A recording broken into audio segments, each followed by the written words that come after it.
So, everyone, we are speaking to parents and educators and all other people that take care and are really striving to lead our children, the next generation, in the faith and the way of life, just like we have as part of our Catholic Passage mission. I got Father David Hemann here today. Hello, Aaron. Hi, and so we are going to talk to parents today about some of these things that are really on the minds of parents nowadays. We have a lot of changes in our diocese, but also in other areas too. We have priest shortages, we have a lot of uncertainties. I know right here in the Lakes Catholic area, we have some changes with faith formation specifically. We have some things where we're changing the structure, and my wife, DRE, she's kind of involved with that as you have been recently. Yes, and so yes. I just thought this would be really on point for people listening locally, but just really throughout the whole Midwest and the whole United States, the whole world perhaps. Sure. As we look at, this changing world and this era of Catholicism as, lay people, but also in the clergy, how do we look at these changes and how can we pull from the good and even the bad and take the light from it and really cling to that? So I don't know if you have some initial thoughts on just... Well, I want to start with a story. Okay. In second grade, Sister Dolores, God bless her and God rest her soul, she was a tough BVM nun sister, and she was kind of quizzing us and teaching us religion. We had a religion class, and I answered a question. I don't even remember. I think it was something on the Eucharist, and I answered a question pretty decently. Yeah.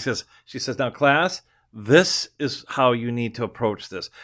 David really hit it. You must have really studied this. I said, no, sister, I didn't study it. I just talked with my mom.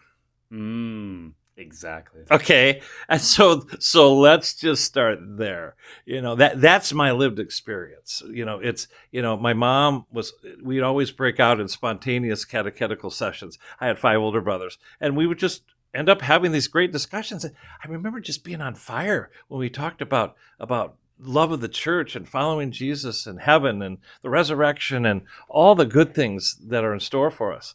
And so, my mom she was very learned, studied her faith a lot, and really passed it on to me in the sense of, there was a book, the Catechism, Catholic Catechism years ago.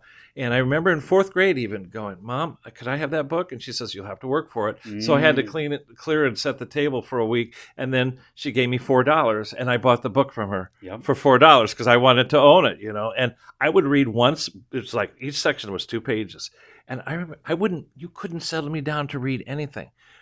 But I read that. I would read one thing at a time, about following the commandments. My favorite one was on heaven. There was a picture of big hands reaching down. Yeah. I loved heaven, but I also went back and I read about priesthood. I remember even today, St. Francis of Assisi, the quote saying, if I met an angel or a priest at the same time, I'd greet the priest first because he has the dignity of walking in the person of Christ. Sure. I remember that from 4th grade, and I just was so engaged. And so, but my mom gave me that example. My dad, you just never miss Mass. And he didn't do all the explaining. One time as a little kid, I remember going, Dad, why do they ring the bells? And he goes, ask your mother. Yeah. But he would, actions, right? Yeah. He showed up.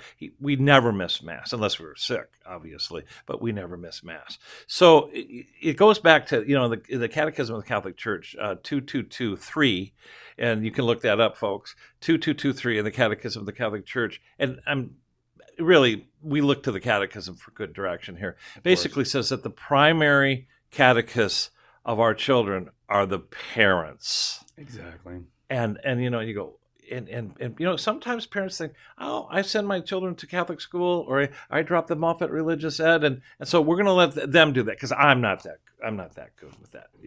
I want them to really get it, and so they're really not living out their call. Catechism of the Catholic Church 2225, I believe, says either 4 or 5 says, by virtue of the sacrament of marriage, you take that role on to train your children in the moral life and the life of faith. people don't realize before they say, I, Robert, take you, Janie, to be my wife, good times and bad, sickness and health.